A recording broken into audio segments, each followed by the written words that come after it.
हर हर महादेव। दोस्तों, आज की हमारी कहानी है कि पत्नी त्याग, जो कि है महापाप।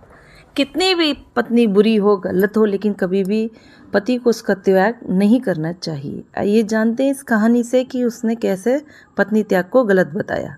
उत्तानपाद के पुत्र तपस्वी ध्रुव के छोटे भाई का नाम उत्तम था। यद्यपि वह धर्मात्मा राजा था, फिर भी उसने एक बार अपनी पत्नी से अप्रसन्न होकर उसे घर से निकाल दिया और अकेला ही घर में रहने लगा। एक दिन एक ब्राह्मण राजा उत्तम के पास आया और कहा, मेरी पत्नी को कोई चुरा ले गया है। यद्यपि वह स्वभाव की बड़ी क्रूरवाणी से कठोर, कुरूप और अनेक कुलक्षणों से भरी हुई थी, पर मुझे अपनी पत्नी की रक्षा, सेवा और सहायता करनी ही उचित है। राजा ने ब्राह्मण को दूसरी पत्नी दिला देने की बात कही, पर उसने कहा, पत्नी के प्रति पति को वैसा ही सहृदय और धर्मपरायण होना चाहिए जैसा कि पतिव्रता स्त्रियां होती हैं। राजा ब्राह्मण की पत्नी को ढूंढने के लिए चल दिया। चलते चलते वह एक वन में पहुंचा, जहां एक तपस्वी महात्मा तप कर रहे थे।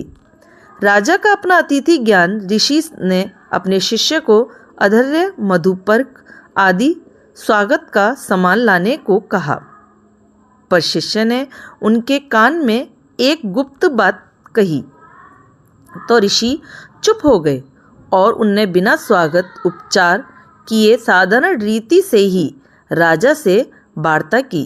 मतलब स्वागत और उपचार बिन किए साधारण रीति से उन्होंने राजा से बातचीत की। वार्ता मतलब बातचीत। राजा का इस पर आश्चर्य हुआ।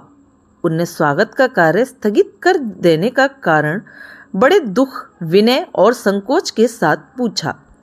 ऋषि ने उत्तर दिया, राजन, आपने पत्नी का त्याग कर वही पाप किया है जो स्त्रियां किसी कारण से अपने पति का त्याग करती हैं। चाहे स्त्री दुष्ट स्वभाव की हो क्यों न हो, पर उसका पालन और संरक्षण करना ही धर्म तथा कर्तव्य है। आप इस कर्तव्य से विमुख होने के कारण निंदा और तिरस्कार के पात्र हैं। आपके पत्नी त्याग का पाप मालूम होने पर आपका स्वागत स्थगित करना पड़ा, मतलब स्वागत नहीं किया। राजा को अपने कृत्य पे यानी अपने करने पर बड़ा पश्चाताप हुआ।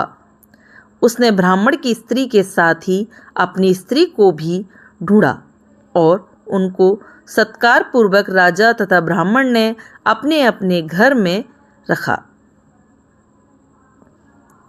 देवताओं की साक्षी में पाणी ग्रहण की हुई पत्नी में अनेक दोष होने पर भी उसका परित्याग नहीं करना चाहिए, उसे नहीं छोड़ना चाहिए।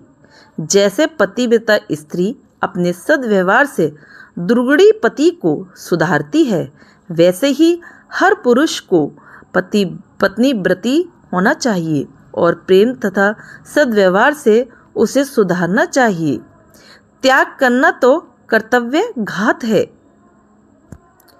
तो दोस्तों, देखा आपने कि कभी भी कितनी गलत, कितनी भी बुरी पत्नी हो, उसका त्याग नहीं करना चाहिए।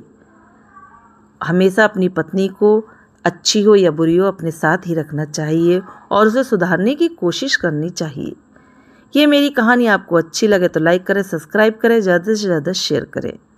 धन्यवाद।